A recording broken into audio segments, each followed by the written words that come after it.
Hello friends, welcome back to channel R is creative education ideas. आज हम करने वाले हैं क्लास 9th का चैप्टर 7 ट्रायंगल्स एक्सरसाइज 7.2। कल हमने किए थे 7.2 के फर्स्ट फोर्थ क्वेश्चन। आज हम करने वाले हैं next question. Question number 5, A B C and D B C are two isosceles triangle on the same base. Same base मतलब ये होगा कि बी सी पर दो आइसोसेल ट्रायंगल बने हैं। Show that A B D equal to A C D. A B D A C D हमने इस प्रूव करना है कि ये एंगल और ये एंगल दोनों एक दूसरे के इक्वल हैं। तो पहले हम क्या करते हैं, गिवन हमें क्या दिया है, आइसोसेल ट्रायंगल बोला तो हम बोल सकते हैं A B is equal to A C and B D is equal to दिया हमें सी डी। ठीक है। और ऐसे एक बार देखो, जब लास्ट क्लास में हमने किया था 7 चैप्टर की स्टार्टिंग में किया था हमने, जब इसका इंट्रोडक्शन किया, क्या आइसोसेल ट्रायंगल जब ये साइड इक्वल होते तो अपोजिट एंगल आर इक्वल होते हैं। तो मैंने इसको एंगल 1 मान लिया, इसको एंगल 2, तो एंगल 1 और एंगल 2 भी इक्वल होंगे। और एंगल 3 मान लिया और 4, ये साइड इक्वल है तो एंगल 3 और 4 भी इक्वल होंगे। तो ये हमारे सब किस में आ जाएगा, गिवन में। अब आता है शो दैट। क्या करना है, प्रूव कि angle A B D equal है एंगल ए सी डी के। अब आता है टू प्रूव। में क्या करेंगे हम, हमें दिया था इन ट्रायंगल ए बी सी में गए थे, हमें पता था कि A B is equal to A C है। तो एंगल 1 इक्वल टू एंगल 2, तो हमने बोल दिया angle 1 is equal to angle 2। ये हो गया फर्स्ट इक्वेशन। क्योंकि given angle 1 equal to angle 2 आ गया। फर्स्ट इक्वेशन हमें गिवन था क्योंकि हमने यहाँ पे किया था कि अपोजिट साइड इक्वल होते तो अपोजिट एंगल भी क्या होते हैं, इक्वल होंगे एंगल। अब आते हैं in triangle B D C में angle 3 is equal to angle 4। ये हो गया हमारी second equation. Same as it is होगा ऐसे ही कि हमने ऊपर प्रूव किया था, तो ये भी क्या आ जाएगा, हमारा गिवन में आ जाएगा। हमने क्या किया, ऐड इक्वेशन। हमें बनाना है कि एंगल ए बी डी बनाना है। अब ये देखो, अगर एंगल 1 और एंगल 3 को अगर हम प्लस करते हैं तो हमारा एंगल क्या बन जाएगा, ए बी डी बन जाएगा। और एंगल 2 और 4 को प्लस करते हैं तो क्या हो जाएगा, ए सी डी बन जाएगा। तो हमने क्या किया, add equation first and second. Angle 1 + 3 और इस साइड बोल सकते हैं एंगल 2 + 4।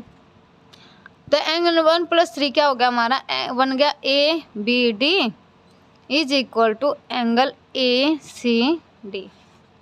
ये हो गया हमारा हैंस प्रूव। अब आते हैं क्वेश्चन 7 पे। B C is a right angle triangle in which a angle 90 का।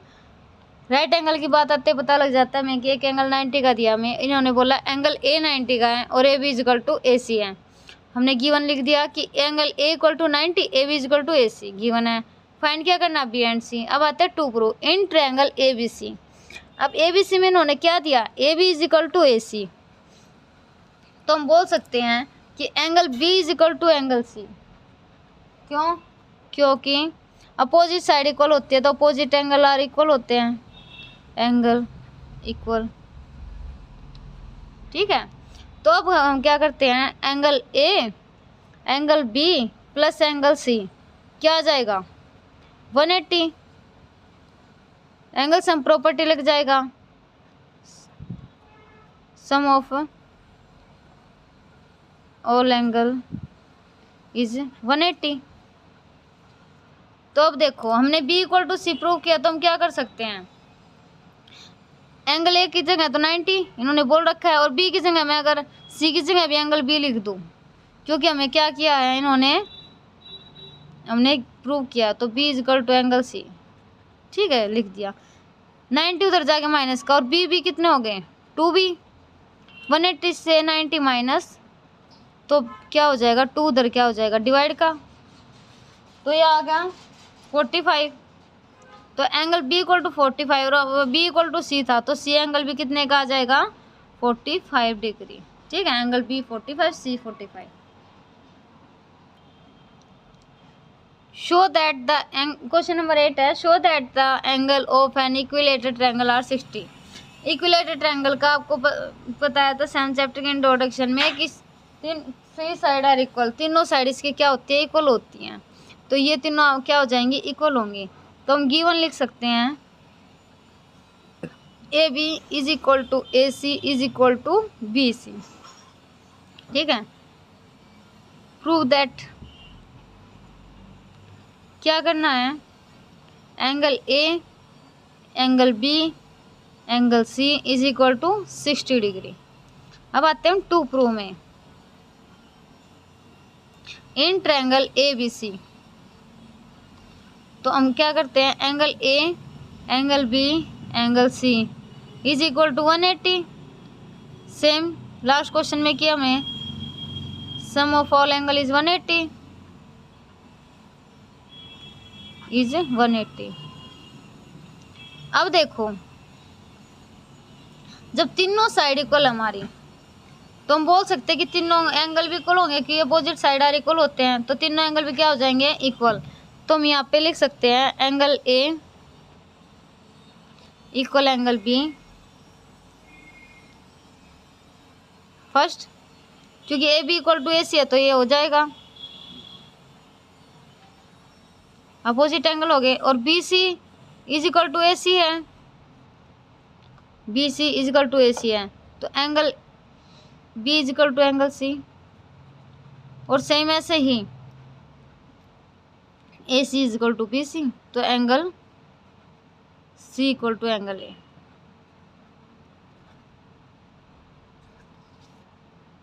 बाय इक्वेशन,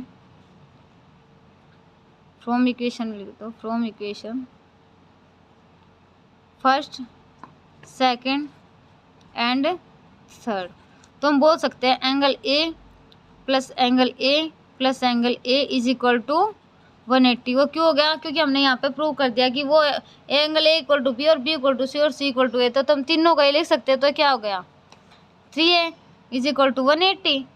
3 इधर मल्टीप्लाई में क्या हो जाएगा, डिवाइड में, तो ये आ गया हमारा 60 डिग्री। तो हम बोल सकते हैं, अब जब तीनों एंगल एक दूसरे के इक्वल है, तो हम बोल सकते हैं angle A is equal to angle B is equal to angle C 60 degree. Hence proved. Thank you. Video जिसको भी जिस क्वेश्चन में प्रॉब्लम है, जिस क्वेश्चन में डाउट है, कमेंट में ज़रूर बताएं। और ज़्यादा से ज़्यादा वीडियो को शेयर, सब्सक्राइब, कमेंट ज़रूर कीजिए। अगर आपके डाउट कमेंट आएंगे तभी तो हम डाउट वीडियो भी डालेंगे आपकी, लेकिन आपके डाउट कमेंट आए नहीं रहे, तो इसलिए अपने डाउट ज़रूर क्लियर कीजिए और कमेंट में डाल दीजिए। Thank you.